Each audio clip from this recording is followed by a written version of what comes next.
If you like what you see in this audiobook series, how did I not catch this sooner? That's beside the point. If you like this stuff, please remember to like, comment, and subscribe. Last time, the inmates began their rescue mission, leaving Mia and Trisha behind to keep watch over the library. Then, Peter asked Wendy a few questions, and his worst suspicions were confirmed. Their memories of their past lives are fading. A sudden reappearance from Bellanota confirmed this, admitting that they are little more than her pieces in a game she's playing with something else.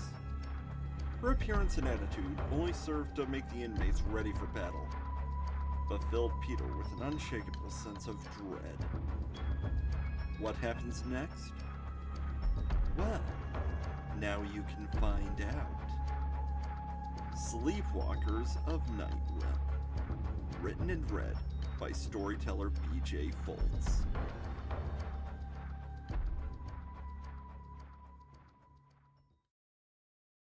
Chapter 14. Our Mission Impossible. When we got out of the building, we saw sleepwalkers moving about in the distance. Only about 5, maybe, but that wasn't anything to worry about. We could take them down, even if they did turn into nightmares. The memory of what happened earlier, though, that's what freaked me out more. But I couldn't think about what they possibly did to Jennifer. We had a mission. Wendy was on high alert, and Tiger or Candace would probably be able to peg some if they got too close. The parking lot had a few cars in place. Most of them were empty, but a few of them were filled with empty clothes.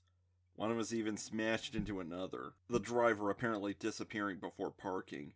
"Who needs a haunted house when you've got this, am I right?" Tiger asked.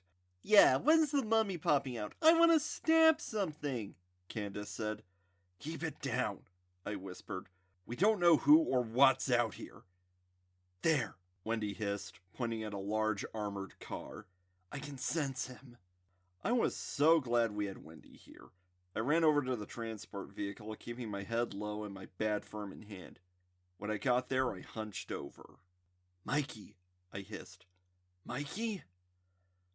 Under the car, I saw the skinny form of Mikey, panting heavily and shaking with sobs. He was scared for his life and probably didn't hear me over his own noises. I reached over with my bat and gently poked him. He recoiled, turning to see me, surprised and blinking back tears. "Peter!" he said, crawling out and hugging me tight. "Nice to see you're okay too," I said, a little taken aback. Tiger and Wendy did a brief scouting and found that this place was generally empty. All the same, though, we thought it would be safer to hide in the armored car. Wendy began healing up what injuries Mikey had while he gave us his report.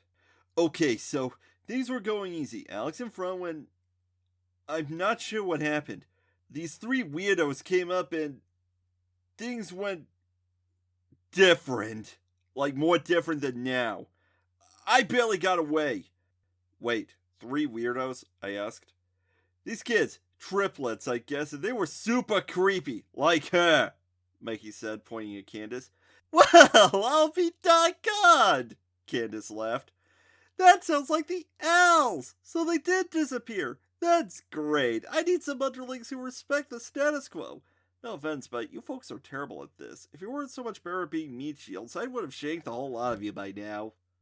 "Thanks for that," Tiger grunted, giving her a look that said, "Try anything and I'm busting a cap in your butt." "I just... panicked. I bolted, leaving Alex to deal with them alone," Mikey said, voice shaking. I should have been there, but I just got scared." Just seeing Mikey like that filled me with something. I stood up and said, "I'm going in there to find Alex. If you want to go back, go back. But I'm not going back to the library unless I'm bringing the chaplain." I stepped out of the armored car, tightening my grip on my bat. Immediately I heard Mikey following after me, breath still shaking. He didn't need to say anything. I knew he wanted to make up for running and leaving Alex alone. The sound of footsteps on concrete told me that the others were coming with us. "Always need more minions," Candace said as she caught up. "Up front where we can see you, Pinky," Tiger said. You're a real stubborn brat, Peter. You know that? Wendy asked. Part of my boyish charm, I shrugged, suddenly feeling a lot stronger. Now this was more like what I thought this mission would be. A lot of sneaking around the building. There were security guards patrolling the perimeter, armed with tasers and shotguns. It almost felt like we were playing Capture the Flag or an extreme version of hide and seek. The fact that no one looked over 13 years old only solidified this.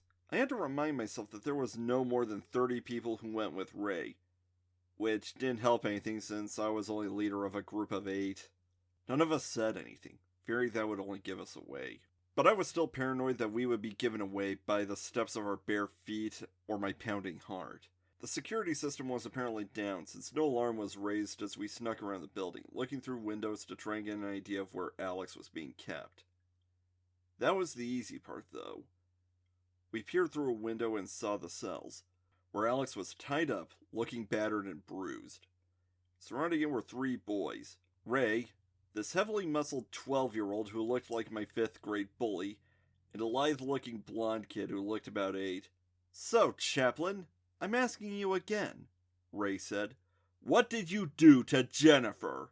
And so the Lord's people went to the temple and pinched the noses of every Philistine they encountered like the uncultured brats they are.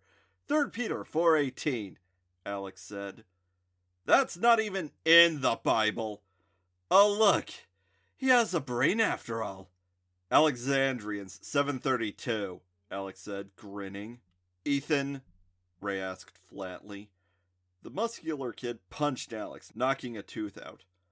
One last time, Chaplain, tell us what you did to my lieutenant and why she hasn't come back. Get out of my face, Exodus, Alex grunted. Yeesh, this breach is full of it, ain't he? The blonde boy asked with a thick, almost cartoony Jersey accent. He's certainly persistent, Ray commented. Charlie, Ethan, we should show him exactly what we do with... Without saying a word, Candace put a hand to her temple, a wide, devious smile on her face. Ray and his 2 cronies fell to the ground, clutching at their heads and writhing as their noses began to bleed. Wow, that was so cool, Candace said. Don't care. Now, I said. Mikey formed some sort of fluid in his hand that he rubbed against the window. Whatever he made must have been acidic because immediately the glass and wire mesh melted away. I jumped through the hole, Tiger right behind me. Oh, thank God, my prayers have been answered, Alex grinned. Like I'd leave you behind, you crazy preacher, I said as I untied his arms. Stop right there, inmates, Ray growled as he tried climbing to his feet. What did you do with Jenna? Ah, shut up, Tiger said, punching Ray in the face. Wow, that felt good. Let's just get him out of here, I said as Tiger helped me get Alex to his feet. We began running, half dragging the chaplain with us. I think Ray shouted for people to chase us, but a few hits from Candace stopped him from elaborating. I didn't even care about what was coming from behind. Ray's goons, sleepwalkers, nightmares, Gem and the holograms, it didn't matter. All I cared about was the weight of Alex on my shoulders. Well, if this isn't proof of divine grace, Alex said as Wendy healed him. When we got back to the library, Mia and Trisha welcomed us back like heroes. After Mia made a shot that narrowly missed my ear. Alex sat in a chair, being healed and looking considerably better than when we found him, especially since Wendy's healing fixed his teeth. Not sure what's divine about this, Al, I said, sitting down next to him. We met with Bellanota again. She said that there's something going down, and she's using us like we're pieces on a chessboard. I see, Alex said. We're stuck here, Alex.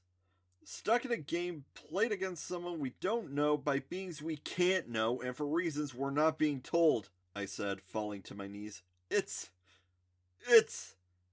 Peter, listen to me, Alex said, putting a hand on my shoulder, looking comforting while giving a warm smile. But those who hope in the Lord will renew their strength.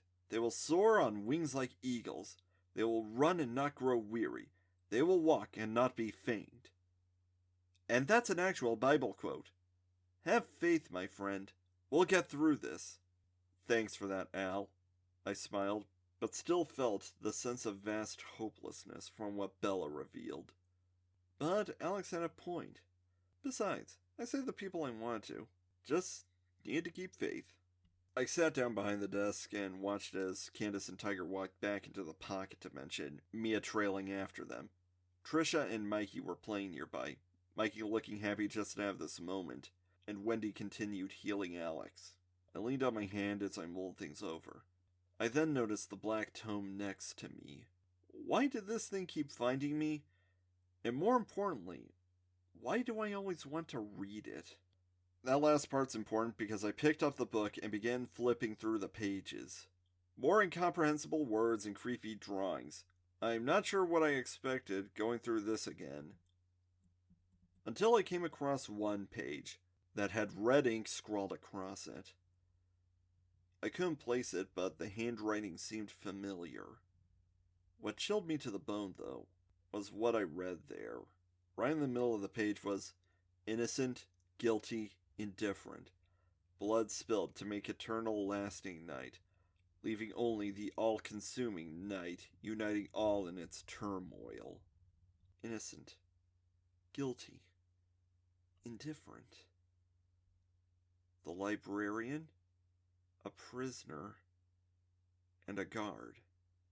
The 3 bodies we found? Were those connected to... My thinking was interrupted by a scream. Not just any scream. Much like the handwriting. This rang a bell. Their friends are rescued, but the inmates' victory could be short-lived. They are still stranded in this dark world, controlled by forces they can't comprehend. And Ray's forces will likely come fast to seek retribution. But who is this new voice that Peter finds so familiar? Find out what happens next in Chapter 15 of Sleepwalkers of Night Realm.